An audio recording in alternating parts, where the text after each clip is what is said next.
প্রিয় ভাই, যদি আমাদের চরিত্রগুলোকে আমরা হেফাজত রাখি, এতদিন যা হয়েছে সেটাকে যদি অতীত রেখে জীবনের নতুন পৃষ্ঠা খুলি, আমার চোখ কোনো পরনারীকে দেখবে না, আমার চোখ আল্লাহর ভয়ে পানি ছাড়বে, আমার চোখ আল্লাহর কালাম পড়বে, মায়ের চেহারা দেখবে, বাবাকে দেখবে, হালাল জিনিস দেখবে, হারাম জিনিসে চোখ দেখবে না। এই প্রতিজ্ঞা যদি আমরা কোনো যুবক করতে পারি, কেমন যেন আমি জাহান্নামের পথ থেকে লাফ দিয়ে জান্নাতের পথে চলে আসলাম,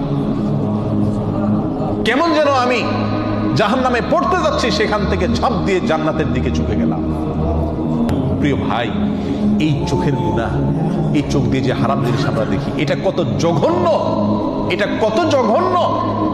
আল্লাহ আমাদেরকে সবাইকে তওবায়ে নাসুহা করার তৌফিক দান করুন।